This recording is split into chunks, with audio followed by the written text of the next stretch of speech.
আসসালামু আলাইকুম। আমি ডক্টর হাশেম বলছি, লিটল বাংলাদেশ বাস্তবায়ন কমিটির একজন সদস্য। আমি আজকে বিশেষ একটা কারণে আবার মিডিয়াতে আসতে বাধ্য হলাম। সেটা হচ্ছে গত দুদিন আগে জনাব মুজিব সিদ্দিকী সাহেব আমারই একটা ভিডিওর উত্তর দিতে গিয়ে যে সমস্ত কথাবার্তাগুলো বলেছেন, যার কোনো ভিত্তি নেই এবং প্রত্যেকটা কথাই সেখানে ছিল টুইস্টেড করা, বানানো, এবং সে তিলকে তাল করার একটা প্রবণতা সেখানে লক্ষ্য করা গেছে। আমি প্রথমে ধন্যবাদ জানাই মুজিব সাহেব, আপনি মিডিয়াতে এসছেন এবং সস্ত্রীক মিডিয়াতে এসছেন, এটা আমার কাছে ভালো লেগেছে। আপনি যেভাবে সমালোচনা করেছেন আমার কথাগুলো, তাতে মনে হলো যে আপনার স্মৃতিশক্তি, শ্রবণ শক্তি এবং দৃষ্টিশক্তির অনেকটা অবনতি ঘটেছে, কারণ আপনি কোনোটারই সদুত্তর আপনি দিতে পারেননি। যে কথাগুলো বলেছেন টোটালি এটাকে একটা বানোয়াট কথাবার্তা বানিয়ে মানুষকে অন্যভাবে প্রভাবিত করার একটা উদ্দেশ্য নিয়ে ঘোলা পানিতে মাছ শিকার করার একটা প্রবণতা দেখিয়েছেন মাত্র। আপনাকে যদি আমি বলি, আপনি মানুষকে বলেছেন যে বাংলাদেশের অর্জনটা সেকেন্ড ক্লাস। আপনি দয়া করে মুজিব সাহেব আমার ভিডিওটা বারবার দেখুন এবং সেটা বুঝতে চেষ্টা করুন। আপনি কি আমার বাক স্বাধীনতার উপরে হাত দিতে চাচ্ছেন? আমি আমার মনের অভিব্যক্তি আমি প্রকাশ করেছি সেখানে মাত্র। সেখানে বলা হয়েছিল যে একজন স্টার মার্ক পাওয়ার ছাত্র সে যদি সেকেন্ড ক্লাসে যায় তার যে আনন্দ অনুভূতি, আমার ক্ষেত্রেও আজকে সেই অনুভূতিটা হয়েছে, কারণ আমার my expectation was so high. এবং সেটা হয়নি বলে আমি তো আর ওই মেকি হাসি দিয়ে আমার মনের আনন্দকে প্রকাশ করতে পারবো না। যতটুকু আমি অর্জন করতে পেরেছি, যতটুকু আমি আমার নিজেকে সন্তুষ্ট দিতে পেরেছি, ততটুকুই আমাকে হাসতে হবে। আমি তো এখানে মেকি হাসি দিয়ে আর অট্ট হাসি হাসতে যাবো না। জনাব মুজিব সিদ্দিকী সাহেব, আপনি ভালো করে ভিডিওটা দেখেন। That was my own comment about myself. It is not for the community, it is not for little Bangladesh. সুতরাং don't mixed up each and everything and try to get something else to draw the attention of the peoples of little Bangladesh. আপনি বলেছেন যে আপনার মুকুট নিয়ে তো কেউ কোনো কথা বলেনি। আপনি মুকুট কেন? আপনি সোনার মুকুট কেন? আপনি ওই হীরার মুকুট পরেন, জহরতের মুকুট পরেন, পরে নিয়ে বাংলাদেশের আনাচে কানাচে ঘোরাফেরা করেন, কেউ কিছু বলবে না। মুকুট নিয়ে কেউ কোনো কথাবার্তা বলেনি। আপনি স্মৃতিশক্তি সম্বন্ধে আমার যথেষ্ট সন্দেহ আছে। আপনি চেষ্টা করেছেন টম লাবন্সের একটা ব্যাপারকে ভিন্ন খাতে প্রবাহিত করার জন্য। আপনি বলেছেন যে লেতিনোদের প্রচেষ্টা, লেতিনোদের চাপের মুখে পড়ে টম লাবন্স তার সাপোর্ট আমাদের কাছ থেকে তুলে নিয়েছে। দ্যাট ইজ টোটালি বানোয়াট এবং এটা মিথ্যা। আপনি জানি না কাদেরকে সাপোর্ট করছেন এবং কাদেরকে এখানে লুকিয়ে রাখার চেষ্টা করছেন। আপনি ভালো করে জানেন, যখন 2008 সালে ডিসেম্বর 30 তারিখে আমরা কোরিয়ানদের সাথে প্রথম মিটিং করেছিলাম, সেই মিটিংয়ের কি সিদ্ধান্ত হয়েছিল এবং কোরিয়ানরা আমাদের এই যে এরিয়া প্রথম ইনিশিয়াল অ্যাপ্লিকেশনে যে বাউন্ডারি নিয়ে আমরা অ্যাপ্লিকেশন করেছিলাম তার বিরুদ্ধে প্রচণ্ড ক্ষোভ প্রকাশ করেছিল এবং বলেছিল যে তোমরা এখানে পাবে না, তোমরা পেতে হলে ওই শ্যাটো এরিয়াতে যেতে হবে।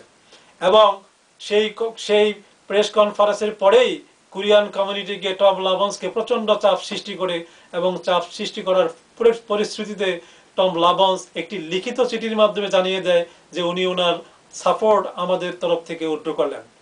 That was an very important part mister Mujib সাহেব। আপনি মনে রাখবেন, এই যে টম লাবন্স সাহেব যে চিঠির মাধ্যমে তার সাপোর্ট উইথড্র করে নিয়েছিলেন, সেই চিঠিটাই কিন্তু আমাদের লিটল বাংলাদেশ হওয়ার পিছনে অনেক অনেক বড় একটা কারণ। আপনি হয়তো জানেন না, আপনি নিজেকে তো অ্যাটর্নি অফ ফ্যাক্ট বলে নিজেকে প্রকাশ করেন। আপনি এই জিনিসটা তথ্য এবং এটা বিশ্লেষণ করে দেখেন যে টম লাবন্স কেন এই চিঠিটা লিখেছিলেন এবং লিখার পরে উনি কি অনুভব করেছিলেন যে এই চিঠির লেখা তার ঠিক হয়েছে কি হয়নি। এবং পরবর্তীতে যখন টম লাবন্স আবার বাংলাদেশের প্রজেক্টে ফিরিয়ে আসলো, এটা বাংলাদেশের কেউ তাকে ফিরিয়ে আনেনি, কোরিয়ানরা কাউকে ফিরিয়ে আনেনি। উনি ওনার নিজের প্রয়োজনেই এসেছে, কারণ উনি যেই ডকুমেন্টটা রেখে দিয়েছিলেন, এই যে একটা চিঠির মাধ্যমে তার এই যে সাপোর্টকে উইথড্র করার যে ডকুমেন্টটা উনি রেখে দিয়েছিলেন, এইটা ওনার কেরিয়ারের উপরে একটা বিরাট হুমকি হবে বলেই উনি আবার স্বেচ্ছায় ফিরে এসেছেন। কোরিয়া এবং বাংলাদেশিদের ভিতরে একটা সুন্দর সমঝোতা সৃষ্টি করার চেষ্টা করেছেন বলেই আজকে আমরা লিটল বাংলাদেশ পেয়েছি। তো এত আপনি মিথ্যা কথা বলে মানুষের মন ঘোলা করার চেষ্টা করবেন না। যা বলবেন সত্যি বলবেন এবং স্পষ্ট করে বলবেন।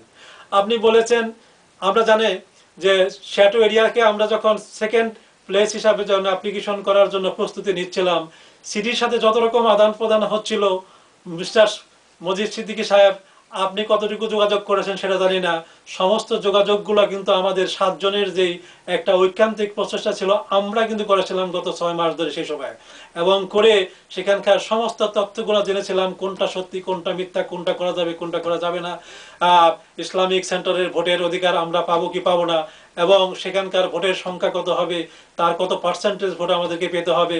আপনি একটি কথার জবাব দেন, কোরিয়ানরা যখন 2009-2008 সালে ডিসেম্বরের 30 তারিখের প্রথম মিটিংয়ে আমাদেরকে আশ্বস্ত করেছিল যে তোমরা লিটল বাংলাদেশের জন্য শ্যাটো এরিয়াতে বেছে নাও, ওই এলাকাতে যাও, আমরা তোমাদের সব ধরনের সহযোগিতা করবো, এমনকি যত রকমের সহযোগিতা দরকার আমরা তোমাদেরকে করব। তখন তো আমরা তাদেরকে বলেছিলাম যে আমাদের ওখানে কোনো লোক বসবাস করে না, অনলি একজন লোক বসবাস করে, কিন্তু সিগনেচারগুলো আমরা কালেক্ট করবো কিভাবে।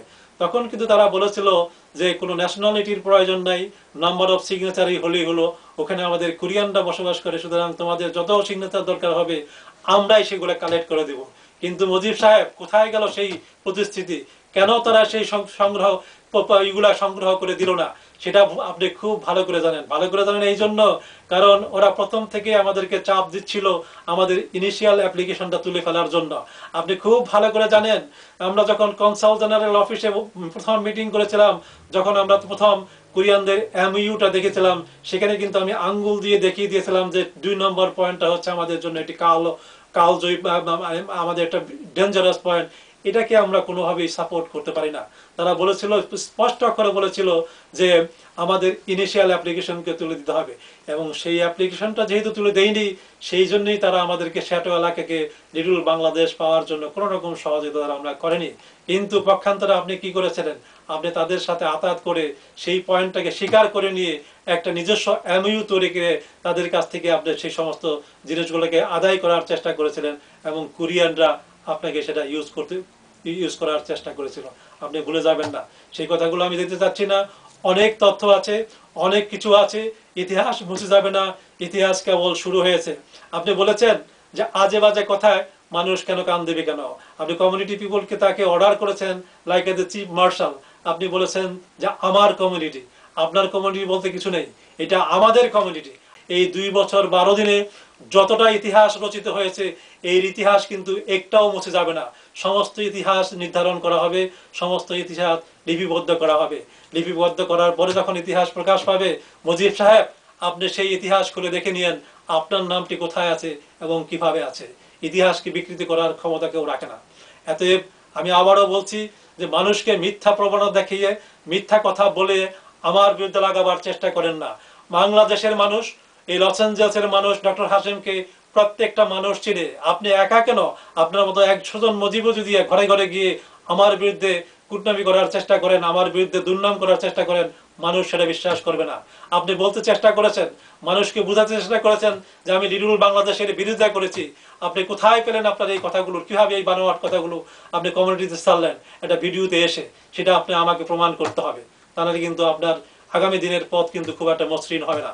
জনাব জনাব মুজিব সাহেব, এখনো সময় আছে। আপনি 6 থেকে 9 মাস আমাদের যে কষ্ট দিয়েছেন লিটল বাংলাদেশের প্রজেক্টে, আমরা ভেবেছিলাম যে এখন হয়তো আপনি সবকিছু ভুলে গিয়ে সবার সাথে একসাথে কাজ করবেন। আগামী সেলিব্রেশনটা আমরা হয়তো সবাই একসাথে কাজ করব।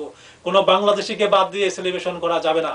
আজকে এই সেলিব্রেশন 10 জনের ভিতরে সীমাবদ্ধ রাখা যাবে না। যে কথাটা আমি বলেছি যে আমরা 10 জন নির্বাচিত হয়েছিলাম লিটল বাংলাদেশের বাস্তবায়ন কমিটি হিসাবে লিটল বাংলাদেশ বাস্তবায়ন করার জন্য।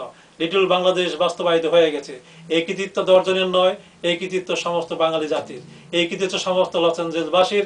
অতএব পরবর্তী যে আকর্ষণ, পরবর্তী যে পর্ব, সেলিব্রেশন পর্ব, এই সেলিব্রেশন পর্বে প্রত্যেকটা বাংলাদেশিদের অংশগ্রহণ থাকতে হবে, তাদেরকে অংশগ্রহণ করাতে হবে। যদি সেটা না করানো যায়, যদি করতে সেটা গাফলতিতে করা হয়, তার পরিণতি কিন্তু ভালো হবে না।